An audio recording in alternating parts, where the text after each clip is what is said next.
Hello guys, welcome to Yash fitness. तो आज का ये वीडियो मेरा पूरा एक जिम का वर्कआउट कैप्चर करेगा। जाने से पहले थोड़ा क्रेटिन ले लेंगे हम and we are ready to go. Now before starting any workout हम ट्रेडमिल पे थोड़ा वॉक कर लेंगे सो दैट हमारा जनरल वार्म अप हो जाए। Will do this for 5 minutes and उसके बाद हम करेंगे थोड़े नेक के मोबिलिटी ड्रिल्स। बिकॉज़ एक चीज़ आपको समझनी है, हमारा जो पूरा बॉडी है वो एक एज अ यूनिट काम करता है। ऐसा नहीं है कि आप अगर आर्म्स कर रहे हो तो सिर्फ आर्म्स का वार्म अप करोगे। तो हम नेक से लेके पूरे टो तक हर पूरे बॉडी पार्ट का वार्म अप करेंगे। आप जैसे देख सकते हो मैं हमेशा नेक से स्टार्ट करता हूँ। ये नेक के रोटेशंस हैं, पूरे हमारे नेक के मसल्स इससे रेडी हो जाते हैं, प्रिपेयर हो जाते हैं आने वाले वर्कआउट के लिए। नेक का होने के बाद हम स्टार्ट करेंगे शोल्डर मोबिलिटी ड्रिल्स। और हर मोबिलिटी का रेप रेंज जो रहेगा वो 8 to 10 रहेगा। बिकॉज़ हमें टायर नहीं करना है हमारी बॉडी को वर्कआउट के पहले ही, हमें सिर्फ प्रिपेयर करना है। एंड ऐसे मोबिलिटी करना बहुत इंपॉर्टेंट होता है आपके कोई भी एक्सरसाइज के पहले। बिकॉज़ इससे हम कोई इंजरी प्रिवेंट कर सकते हैं। आप डायरेक्टली जाके करोगे, अगर आपके जॉइंट्स मसल्स एंड अच्छे से वार्म्ड अप नहीं है, अच्छे से प्रिपेयर्ड नहीं है, तो chances of getting injured are extremely high. So make sure कि हर एक्सरसाइज के पहले ये किया जाए। एंड उसके बाद आप देख सकते हो ये नेक्स्ट हमारा रहेगा मोबिलिटी। इससे आपका चेस्ट एंड शोल्डर, जो फ्रंट एरिया होता है शोल्डर का, वो सारा प्रिपेयर होगा, लूजन अप होगा। आफ्टर दिस हम थोड़े स्कैपुला के लिए ये वाली मोबिलिटी करेंगे। एज़ आज मैं बैक एंड बाइसेप्स कर रहा हूँ which is my pull day. और उसमें स्कैपुला का यूज़ बहुत होता है, भले आप डेडलिफ्ट में बोलो या आप पुलअप्स, लैट पुल डाउन, कोई भी एक्सरसाइज होगी। अगर हम रोइंग भी कर रहे हैं उसमें भी स्कैपुला का एलिवेशन, डिप्रेशन, ये सब चीज़ें बहुत मायने रखती हैं एक प्रॉपर फॉर्म के लिए।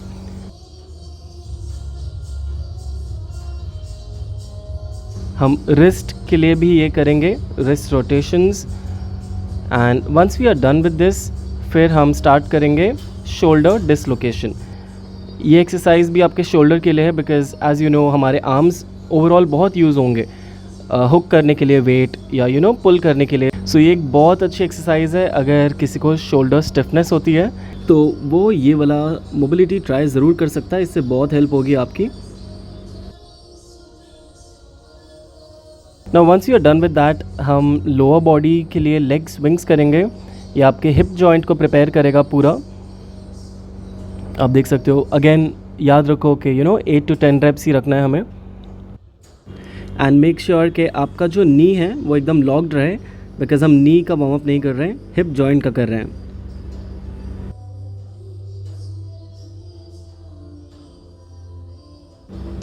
Okay, going on. नेक्स्ट हम ये वाला करेंगे जो मैं बहुत इंपॉर्टेंट कंसिडर करता हूँ कोई भी वर्कआउट के लिए। ये स्पेशली मैं लेग्स के दिन भी करता हूँ because as you can see हमारा हिप जॉइंट से लेके नी एंड एंकल हर एक चीज़ ओपन अप होती है इसमें। एंड डेडलिफ्ट के लिए ये सारे जॉइंट्स एंड मूवमेंट कितना इंपॉर्टेंट है, तो ये मैं मेक श्योर करता हूँ कि मैं इंक्लूड करूँ अपने वर्कआउट में। आफ्टर दैट थोड़ा बस एंकल रोटेशंस करेंगे and we are ready to go now.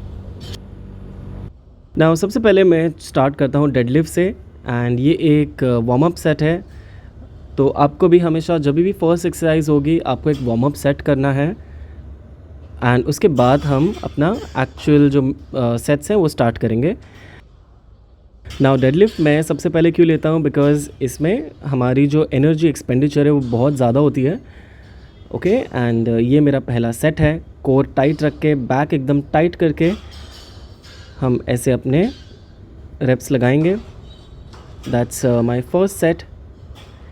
Second set में मैंने वापस से अपना वेट इंक्रीज़ किया एंड आप देख सकते हो कि मैं कैसे ग्रेजुअली अपना वेट इंक्रीज़ कर रहा हूँ। और हर एक सेट में थोड़ा ब्रेक्स लेके आपको करना है। और ब्रेक के टाइम आप ऐसे वेट्स भी लेके आ सकते हो and after that rest for a bit and go for your main sets. Back tight, brace your core and lift. Do it again and lift. So that's how it's supposed to be, a very controlled movement make sure आपका core एकदम tight रहे, back आपका एकदम tight रहे इसमें, because इसको अगर आप गलत मारोगे तो इंजरी हो सकती है। नाउ मेरा ये यूजुअल वेट होता है, ये 140 है। और जैसे ही ऐसे एक हैवियर सेट लगाने जाता हूँ मैं, तो मैं हमेशा लिफ्टिंग बेल्ट पहन लेता हूँ। इससे मेरी कोर ज़्यादा अच्छे से ब्रेस होती है एंड प्रोटेक्टेड रहती है। और जब इतना वेट होता है तो मैं यूजुअली ट्राई करता हूँ कि 1 से 2 रैप ही रखूँ, बिकॉज़ ये एकदम मेरा मैक्स आउट एफर्ट है, तो इस पे मैं रेप्स नहीं पुश करता इतना। अब ये मेरा एक हिसाब से पीआर है, मैं 160 तक जाता हूँ। मेरा गोल है कि एटलीस्ट 200 तक जब अचीव हो जाएगा तो आई थिंक मैं उसको सिर्फ मेंटेन करूँगा। And as you can see ये हो गया lift, there we go. Now next एक टिप बताता हूँ मैं आपको। जब हमें वेट अनलोड करना होता है और मैं जैसे अकेले वर्कआउट करता हूँ तो ऐसे कोई हेल्प है नहीं कि आप साथ में मिलके कर लो। तो ये एक हैक है, जो छोटा प्लेट होता है वो आप आपके फर्स्ट प्लेट के यहाँ रख सकते हो। तो इससे क्या है, जो बाकी के वेट से एलिवेट हो जाते हैं and removing them is really easy, as you can see, there we go. और जो दूसरा साइड है ये और भी ईजी है, बस अपने बारबेल को ऐसे ऊपर उठा के खींच लो।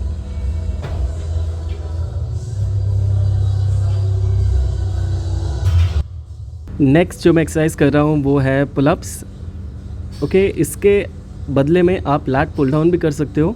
तो मैं इसको वीकली अलग अलग लेना पसंद करता हूँ। 1 वीक मैं बॉडी वेट खुद से उठाना ट्राई करूँगा, that is pullups, and the next week मैं करता हूँ लैट पुल डाउन। सो ऐसे थोड़ा बैलेंस रहता है। And as you can see इसमें ग्रिप थोड़ी लूज़ हो जाती है, तो इट्स ओके। आप नीचे उतर के वापस से ग्रिप एडजस्ट करके स्टार्ट कर सकते हो। This is my second set now. इसके भी मैं 3 सेट लगाऊंगा, जैसे हम यूजुअली हर वर्कआउट पे लगाते हैं।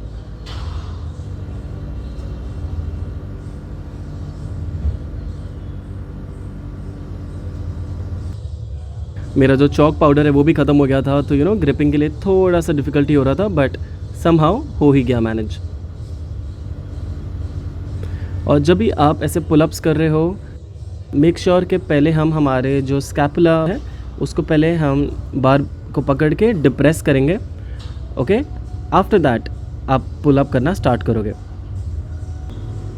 Try to push as far as you can. Okay, एक टाइम हमारा ऐसे पुलअप्स हो गया है या लैट पुल डाउन हो गया है, उसके बाद आप सीटेड रोइंग कर सकते हो। जैसे ये मशीन है, अगर ये नहीं तो आप ये चीज़ डंबल्स के साथ भी कर सकते हो या बारबेल के साथ भी कर सकते हो। मैं मशीन से करता हूँ मोस्टली, या तो डंबल्स, बिकॉज़ मुझे ये मूवमेंट बहुत स्टेबल लगता है ऐसे।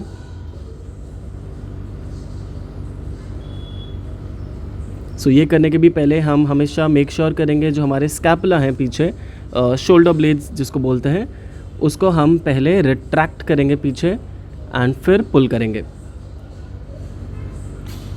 तो ये करने से आपके सारे जो बैक के मिडल में जितनी मसल्स हैं वो हर एक चीज़ पे मेन फोकस रहेगा। सो अगर आप इसका रेप रेंज पूछोगे तो मैं यूजुअली 15, 12, 10 ऐसे करता हूँ। और अगर आप बिगिनर हो तो you can start with 20 reps first और 15 रेप्स एंड देन 12 रेप्स, ऐसे करके आप कर सकते हो। बट इनिशियली तो आप ज़्यादा रेप रखो with lighter weight so that you understand the movement and the mechanics. उसके बाद जैसे जैसे इवेंचुअली आपकी स्ट्रेंथ ग्रो होती है तो आप वेट पाउंडेज बढ़ा सकते हो एंड रेप रेंज कम कर सकते हो, एंड उससे आपको मैक्सिमम ग्रोथ मिलेगी।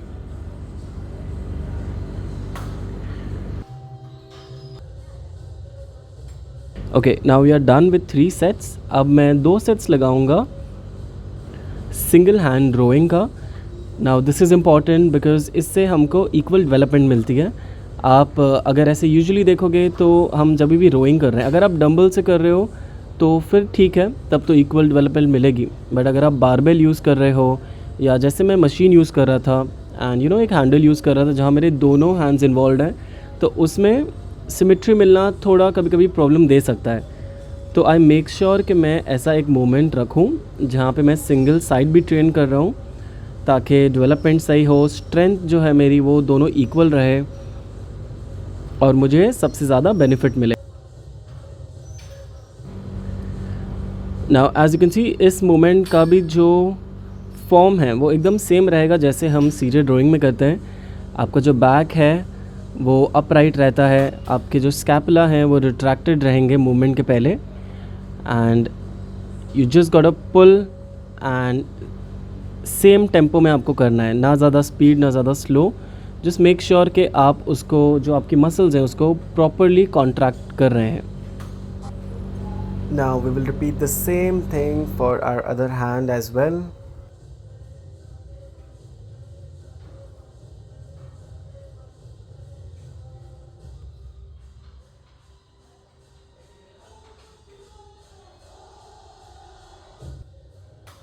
ओके, सो जितने मेजर मूव्स थे वो सारे बैक के हो गए। अभी श्रग्स रह गए हैं जो मैं एकदम लास्ट में लूँगा। We will start with some bicep curls and इसका भी मेरा रेप रेंज वही रहता है 15, 12 एंड 10, डिपेंडिंग कि मेरी क्या इंटेंसिटी है, पाउंडेज क्या है, उस हिसाब से मैं रेप रेंज डिसाइड करता हूँ मेरा। So I will be starting with 10 kilos, उसके बाद हम 15, 17 टू 20 ऐसे वेट्स अपने इंक्रीज़ करेंगे। सो जैसे आप देख सकते हो इस मोमेंट में ये चीज़ का ध्यान रखना है आपको कि हम एक न्यूट्रल ग्रिप से स्टार्ट करते हैं and on our way up हम पूरा रोटेट करते हैं एंड जाते टाइम हम वापस न्यूट्रल कर देते हैं। अगर आप ये चीज़ को ध्यान से देखोगे, you are suppose to rotate your wrists and इसी से हम सुपिनेशन का फ़ायदा ले पाएंगे। सो यू नो ये चीज़ का फ़ायदा हम अगर केबल पे कर रहे हैं तो नहीं मिलता, अगर हम बारबेल पे कर रहे हैं तो नहीं मिलता। This is the most natural form जिस पे आप बाइसेप कर्ल कर सकते हो। ऑल्सो मेक श्योर कि हम जो रेप्स कर रहे हैं वो दोनों साइड इक्वली करें, बिकॉज एज यू नो हम सब का एक डोमिनेंट साइड होता है। So what I will recommend is कि आपका जो वीकर साइड है, अगर समझो वो लेफ़्ट है, तो आपको आपके वीकर साइड से स्टार्ट करना है एंड देन आपके जो स्ट्रॉन्गर साइड है उससे आप सेम लेवल ऑफ रेप्स करो। And on the other hand अगर आप स्ट्रॉन्गर साइड से कर रहे हो, एग्जांपल 10 रेप्स किए आपने और वीकर साइड से सिर्फ 5 या 6 रेप ही जा रहे हैं, तो इससे आपका स्ट्रॉन्गर जो है वो स्ट्रॉन्ग रहेगा एंड वीकर वीक रहेगा। तो always start with your weaker hand. Now once we are done with our bicep curls, हम करेंगे हैमर। इसको हैमर कर्ल्स बोलते हैं and this is one important exercise जो आपके ब्रेकियालिस को टारगेट करता है। नाउ दैट्स अ मसल जो आपके फोर आर्म्स से लेके आपके बाइसेप तक जाता है एंड इससे आपके हैंड का जो एस्थेटिक लुक है वो बहुत अच्छा हो जाता है। तो ये भी हम इंक्लूड करेंगे with the same logic, same reps जो हमने प्रीवियस एक्सरसाइजेस में किया है।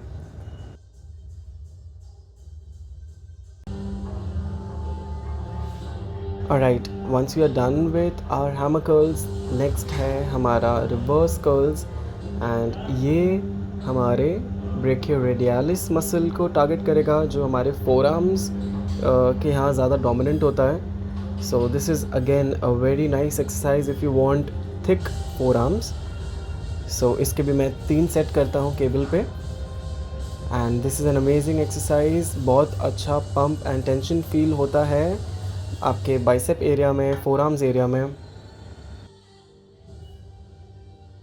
You are suppose to take it up slow, get it down slow and यही टेम्पो में आपको ये वाला एक्सरसाइज परफॉर्म करना है। Also a reminder to hydrate yourself in between your exercises and once you're recovered, go for the next exercise which is shrugs। and इसमें मैं plates में बहुत कंफर्टेबल रहता हूँ ऐसे परफॉर्म करना, सो मैं प्लेट्स इंक्रीज़ कर लेता हूँ। ये 15 किलोज़ की ईच है, इसके बाद मैं 20 एंड देन 25 किलोज़ के 3 सेट लगाऊंगा and we will be done with our back and biceps workout. Now this is a crucial part of the video which is stretching after your workout, which majority of people ignore. And फिर उनको soreness होती है, या उनकी जो flexibility है वो ख़राब होनी चालू हो जाती है, रेंज ऑफ मोशन कट होना चालू हो जाता है, और ये सारी चीज़ें आपकी लाइफस्टाइल ख़राब कर सकती है इन द फ्यूचर। आपने देखा होगा बहुत सारे लोग अपनी ओल्ड एज में थोड़े से आगे लीन कर जाते हैं, या बहुत लोग ऐसे स्लाउच करते हैं। वो सब इसलिए बिकॉज़ उनको चेस्ट में या किसी को हैमस्ट्रिंग्स में स्टिफनेस है, फ्लेक्सिबिलिटी नहीं है, तो उनकी जो बॉडी है वो थोड़ी झुक जाती है, या आप आगे तरफ लीन हो जाते हो। तो वो सब तो चलो एक प्रॉब्लम्स हैं जो होती है फ्लेक्सिबिलिटी ना होने की वजह से। तो ये सारी ऐसी स्ट्रेचेस हैं जो मैं हर एक्सरसाइज के बाद करता हूँ। एक बेसिक स्ट्रेचिंग है जो होगी, उसके बाद जो भी मैंने वर्कआउट किया है वो वर्कआउट स्पेसिफिक स्ट्रेच मैं थोड़ी कर लेता हूँ, and then I end my workout. So you just have to mimic the same stretching. ये सारी स्ट्रेचिंग आपके पूरे ओवरऑल बॉडी पे इम्पैक्ट लाएंगी, स्ट्रेच देंगी। तो इसीलिए ये ऐसा डिज़ाइन किया गया है कि आपका कोई भी बॉडी पार्ट ना छूटे।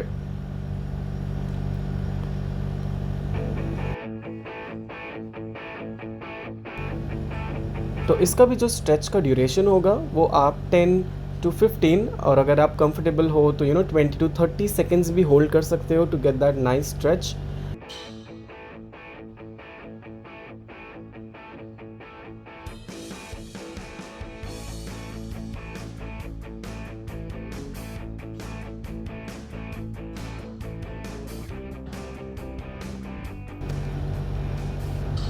Okay, this is for your lower back, and you can also do some cobra pose if you are not comfortable doing this. दोनों का सेम ही मसल ग्रुप है जो स्ट्रेच होगा। जो इसके सेट्स होते हैं वो आप 2 टाइम करोगे अच्छी से स्ट्रेच लाने के लिए। नाउ यहाँ मेरा बेसिक स्ट्रेच ख़त्म होता है जो मैं हर वर्कआउट के बाद करता हूँ, and this is my exercise specific stretch जो मैंने आज बैक एंड बाइसेप्स किए हैं। तो ये उसके लिए स्ट्रेच है, इससे पूरे मेरे लैट्स जो हैं वो स्ट्रेच हो जाते हैं। अब मैं थोड़े biceps and forearm stretch करूँगा जो आप ऐसे कर सकते हो। And that's it guys, we are done with our workout, a proper guide to your back and biceps, and that's the result.